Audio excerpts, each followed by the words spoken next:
शालिनी की शादी को 1 महीने का समय हुआ था। उसके ससुराल में सब ठीक चल रहा था कि एक रोज दोपहर के समय शालिनी अपनी सास के सर में तेल लगा रही होती है। तभी उसके दरवाजे पर दस्तक होती है। शालिनी जाकर दरवाजा खोलती ही है कि उसकी ननद आरुषि अपने सामान के साथ सीधा अंदर चली जाती है। उसे देखकर मंदाकिनी कहती है, आरुषि, तू यहाँ अचानक? कोई बात है क्या? सब ठीक है ना? हाँ ननद जी, आपने बताया नहीं कि आप आने वाली हैं। भाभी, ये मेरा भी घर है। हर बार आपको बताकर या पूछकर तो नहीं आऊंगी ना।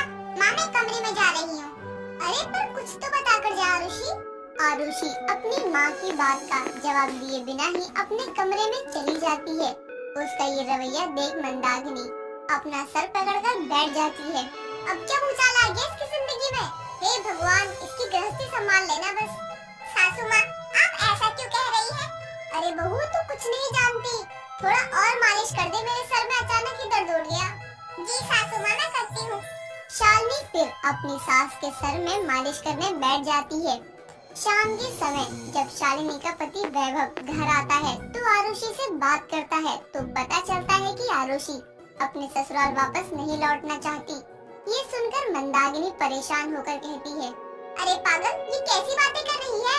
बेटी, तेरे पहले ससुराल वालों ने तो दामाद जी के जाने के बाद रिश्ता तोड़ दिया। जैसे तैसे तो दूसरी शादी हुई। अभी ऐसा क्या हो गया कि तू वापस नहीं जाएगी? क्या मेरी ननद की 2 शादी हुई है और मुझे खबर भी नहीं?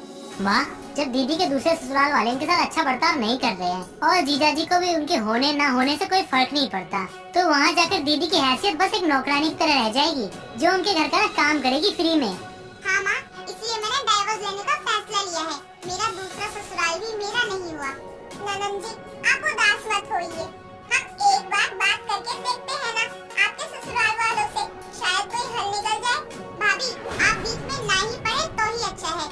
वैसे भी आप जानती ही क्या है उनके बारे में। शालिनी को अपनी ननद का ये बर्ताव बहुत खराब लगता है, लेकिन वो कुछ नहीं कह पाती। ऐसे ही 2 महीने का समय गुजर जाता है और शालिनी की ननद अपने दूसरे पति को डिवोर्स देकर अपने दूसरे ससुराल से अलग हो जाती है। समय बीतता है लेकिन मंदाकिनी से अपनी बेटी का ये अकेलापन नहीं देखा जाता और वो उसके आगे की जिंदगी के लिए चिंता में रहने लगती है और एक बार फिर से उसका घर बसाने के बारे में सोचती है और सभी घर वालों से बात करती है। तो आरुषि कहती है, माँ, मैं तीसरी शादी करूंगी, लेकिन इस बार खुद की पसंद से, और मुझे एक लड़का पसंद है। यार, कैसी ननद मिली है मुझे। यहाँ लोगों की एक शादी में उम्र कट जाती है और ये तैयारी में है अपने तीसरी ससुराल जाने की। ननद जी, इतनी जल्दी क्या है? आप सोच समझ कर फैसला लीजिए।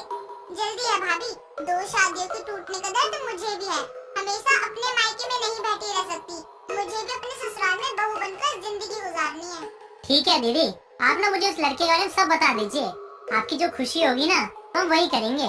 आरुषि उन्हें सब कुछ बताती है और वैभव भी लड़के वालों को घर पर बुलाकर सारी बातें कर लेते हैं। और ठीक 1 महीने के अंदर शालिनी की ननद अपने तीसरे ससुराल विदा होकर चली जाती है। ऐसे ही वक्त गुजरता है और आरुषि के जन्मदिन पर शालिनी वैभव के साथ अपनी ननद के तीसरे ससुराल पहुंचते हैं तो वहां चल रही सफाई अपनी ननद को उसकी सास पर चिल्लाता देखती है। सासू माँ, शाम को मेहमान आने वाले हैं और आप अभी तक झाड़ू ही लगा रही हैं। थोड़ा तो जल्दी हाथ चला लीजिए। हाँ बहू, कर रही हूँ। भैया, भाभी, आप इतनी जल्दी आ गए? हाँ, यहाँ आकर ही पता चला ननद जी, हम कुछ ज्यादा ही जल्दी आ गए। कोई बात नहीं भैया भाभी, आप बैठिए, मैं आपके लिए पानी लेकर आती हूँ। भाभी, आप जल्दी आ ही गई हैं तो थोड़ा काम करवा दीजिए। मैं? हाँ आप, और कौन?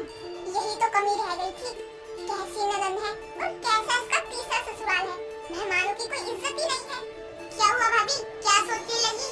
अरे बहू, ये क्या कर रही है? पहली बार तेरी भाभी तेरे ससुराल आई है तो उससे काम करवाएगी? ये ठीक नहीं है। तू चिंता मत कर, मैं काम कर लूंगी। वो तो दिख ही रहा है सासू माँ, एक झाड़ू तो आपसे लग नहीं रहा है और आप सारा काम करेंगी। ननद जी, ये किस तरह से बात कर रही हैं आप? सास है वो आपकी। हाँ सास है, और सारी सास एक जैसी ही होती है बहुओं के लिए। मैंने पहले ही 2 सासों को झेल रखा है, तो आप मुझे मत सिखाइए कि अपनी सास से मुझे कैसे बात करनी चाहिए। अरे दीदी, माँ का वीडियो कॉल आया है, बात कर लीजिए। माँ का जरा फोन देना।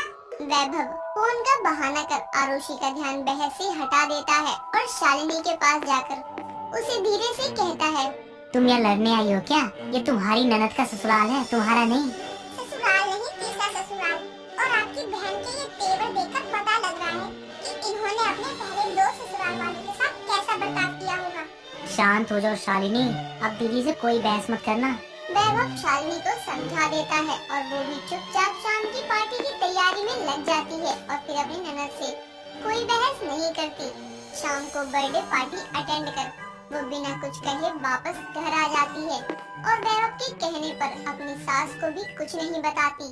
समय बीतता है। ठीक 1 हफ्ते बाद उसकी ननद अपने ससुराल से फिर झगड़ा करके घर चली आती है। सभी इस मुद्दे पर बैठकर बात कर रहे होते हैं, लेकिन शालिनी कुछ भी नहीं बोलती और अपने काम में लगी रहती है और पूछते हुए कहती है, सासू माँ आज खाने में क्या बना? मटर आलू या बैंगन? भुजिया बना लो। भाभी यहाँ मेरे रिश्ते बिगड़ रहे हैं, उन्हें ठीक करने की जगह आपको खाना बनाने की पड़ी है। ननद जी, ये प्रॉब्लम आपकी जिंदगी में कोई पहली बार थोड़ी आई है, तो आपके लिए सब परेशान होते रहे। आपने पहले 2 ससुराल वाले भी तो ऐसे ही छोड़ दिए है ना, फिर तीसरे ससुराल को छोड़ने में इतना क्या सोच रही है? बहू, ये तू कैसी बातें कर रही है अपनी नंद से? तो और क्या कहूँ सासू माँ, इन्होंने तो रिश्तों का खेल समझ रखा है, जिसकी वजह से इन्हें तीसरे ससुराल में जाने की नौबत आई। अरे है कोई लड़की जिसका तीसरा ससुराल हो? आप लोग इनके ससुराल वालों को समझाने से अच्छा है कि ननद जी को समझाएं, क्योंकि इनका बर्ताव ऐसा रहा तो जिंदगी में इनका घर कभी नहीं बस पाएगा। भाभी, आप कुछ ज्यादा ही बोल रही हैं। हाँ, अगर नहीं सुननी मेरी बकवास तो लौट जाइए अपने तीसरे ससुराल और गिले शिकवे भूलकर अपने रिश्तों को बरकरार रखना सीखिए, क्योंकि हर बार किसी को अच्छा ससुराल नहीं मिलता। शालिनी ये सब कहकर अपने कमरे में चली जाती है और मंदाकिनी भी फैसला करती है कि वो आरुषि के ससुराल वालों को बुलाकर सामने बातचीत कर ही समस्या सुलझाएगी। 2 दिन बाद आरुषि के सास और पति घर आते हैं और बात होने पर पता चलता है कि आरुषि का बर्ताव उनकी तरफ ठीक नहीं था, जिसके कारण लड़ाई की नौबत आई। सबके बहुत कहने पर आरुषि को अपनी गलती का एहसास होता है और वो अपने सास और पति से माफी मांगकर उनके साथ वापस जाने के लिए राजी हो जाती है और जाते हुए अपनी भाभी से कहती है, भाभी मैं आपसे वादा करती हूँ, अब अपने ससुराल वालों से रिश्ते की डोर इतनी आसानी से नहीं टूटने दूंगी। हम सबको भी आपसे यही उम्मीद रहेगी ननद जी कि आपका तीसरा ससुराल भी अब असली ससुराल हो जाए, जहाँ आप अपने परिवार वालों के साथ खुशी खुशी रहें। तभी वो अपनी माँ और भाभी को गले लगाती है और अपने परिवार के साथ वहाँ से चली जाती है।